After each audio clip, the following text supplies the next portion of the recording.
At 7 o'clock in the morning, we received a knock on the door, and Kingston policeman standing in the doorway.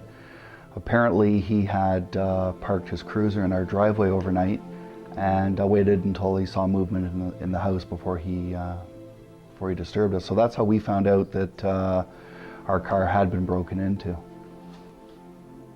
For some reason I got up and was sitting alone in the dark in my living room, and the guy across from me, his motion sensor light came on.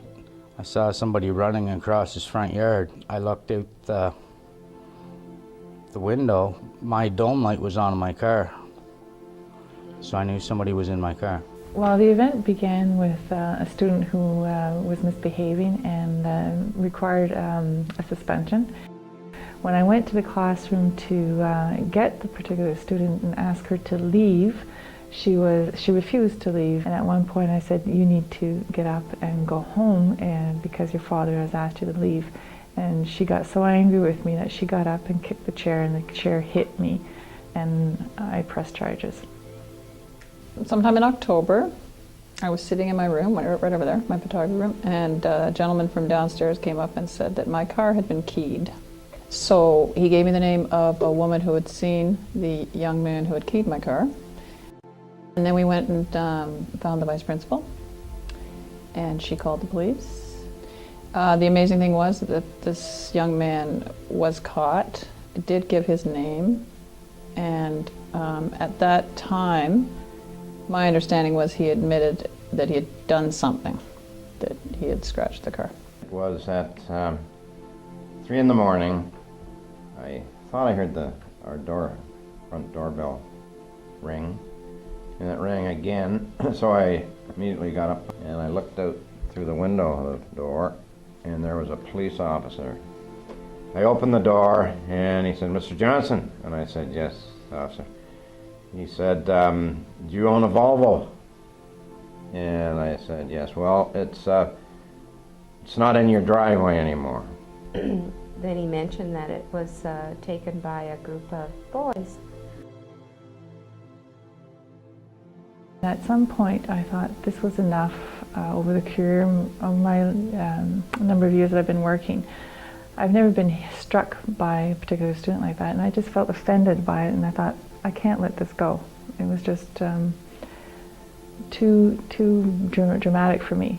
You know, I thought this student needed to learn a lesson here. Well, simply, you know, first off, is everybody home? That was, of course, you know, like, and then we're thinking, oh, you know, family, friends, you know, could it be something, you know, really drastic or serious? Because at that point, my heart sank, because I have 5 kids, and I thought something's happened to one of them, or perhaps to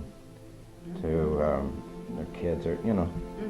At that hour, I knew something bad had happened, and you just think the worst. Eh?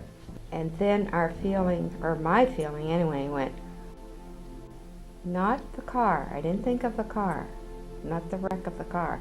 I thought, had one of the boys been killed? Because when he said they were going at a terrific speed up Princess Street, I believe, I was relieved that nothing serious had happened, first of all, which is only natural to my own. Absolutely. Then next it was to the boys involved. Thank goodness they hadn't been maimed or they hadn't killed or harmed or seriously injured someone else. And then I sort of turned to anger. I went and jumped in my car and drove around in the direction that they went, and there was nobody to be found. And then on another side street I found two kids walking down the road, and I grabbed the other kid and took him over to my car and asked him if he's the one that went through my car. And of course he said no. Said they were drinking and it wouldn't have been them because they don't do such a thing. For some reason I believed them and let him go.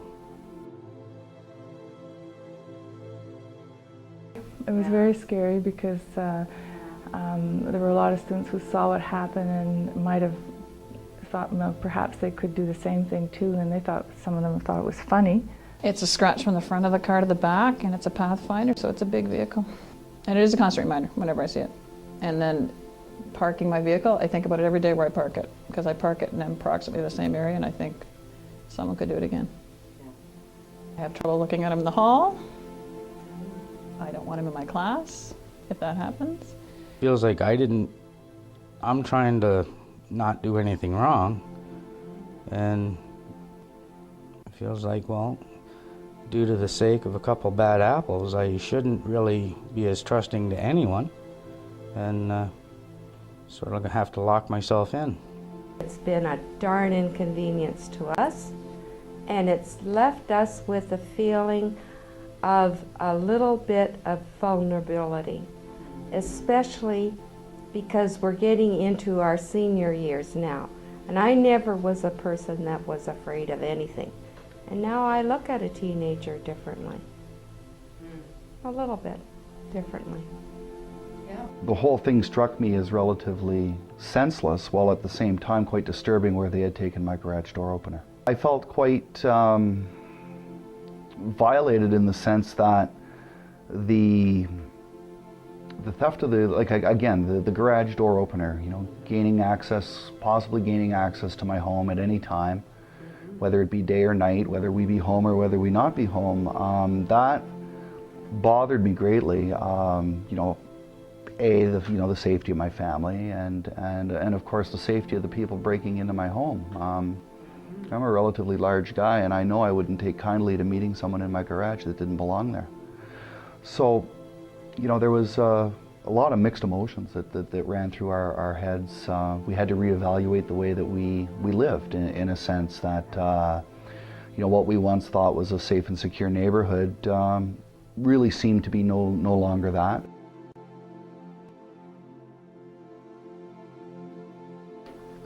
We're still vigilant on locking the house. My wife especially, she's locking the door all the time. Like even during the day when she's home, the door's locked. I'm more aware, I think, of what's going on in the neighborhood now, so an increased amount of vigilance. From a small event, it's ballooned into a large financial undertaking on our part. We're not to the point where we want to move out of the neighborhood or anything like that, but we're certainly more aware of what's going on around us. A little less complacent, if you will, a little less relaxed. I lock my car, my Jeep. I don't try not to keep anything of value in either one. Make sure when I go to bed that basement windows are locked and the back door is locked. And it's not me personally, it's the girlfriend. She was upset. So just to sort of try to quell that, gotta take special precautions. I look at my car every time I come out to it. I look at students who are going near my car every time they do. So now I'm not trusting other students. I didn't feel that I could allow that to change my opinion and my job. I have learned something from this, and it's the fact that I have to take into consideration everything that's gone on and all the environment and what's around the student when I approach a student. Right. and make sure that I have all the facts before anything. And anytime I'm walking into a new situation, it makes me think, how am I going to approach it? And make sure that I'm approaching it in a safe way. I came to believe that these three individuals, they were in fact, decent kids. Through your program, we sat there, we talked to them, we met, their parents, and it was just poor decision making on their part. At that age, when they start to become teenagers and stuff, they do have to take responsibility for their actions, and I believe in that, and that's what I felt that was accomplished through having them have to sit and listen to what I had to say. And then at the same token, they had to speak to me. You've got to do everything to protect your kid and everything to protect your kid. Maybe once in a while it is okay for them to touch the burner on the stove if they don't trust it. Maybe if they burn their finger a little bit, they won't do it again. Instead of shielding them and hiding them. We had an interview with one of the lads, and it was good. It was a very worthwhile interview for both he and us. But one of the things that came out during that interview or meeting was that they went that car. They had it going up Princess at 140 clicks, 140 kilometers an hour. To have so little respect for themselves that they would take their own life or could have taken their own life like that, or an innocent bystander. That's a very good point. That's just somebody pulling out. If they're coming at that, they don't have a chance. I thought it was a good idea when I first heard about it. That was a great idea. And I thought when we sat there with him and he agreed to pay monthly, I thought something was going to happen. I was actually surprised when you said it wasn't going to happen. It was agreed that he would pay me a certain amount of money a month towards getting my car fixed. And that never happened. No money came forward, and it was turned over to the police as far as I knew. And so it's now, almost May, and that was in October. I was very disappointed, and I don't want to pay for it myself. It's very expensive. It was estimated at $900. In a sense, what happened here was something very minute when you consider that if it was out in the later on in life, when she's in the real world, let's say, the consequences for her would have been a lot more serious than they were here. So I'm hoping that this was a learning experience for this student, and it's in a fairly safer environment, and the consequences were minor compared to what they would be if she had done something like that. She struck somebody and got charged by the police at an older age. You can't have fun without booze. The booze probably didn't help their thinking. They might have done something. I know people have gone places and done things when they're drinking that when they're sober they wouldn't do. Think before you do something like that, because it does have impact on people. You feel like, it's like when someone breaks into your house, you feel violated. You don't feel safe. And I know it's just a car. It's not me that got hurt, but it is my property. And for him to think that my property was something he could damage just because he felt like it, that's a violation. And I would like to know that I could come in his parking lot and park my car and not have to think about something like that. We all know that in a group, you find extra strength, and perhaps each one of these boys wouldn't have done that on their own.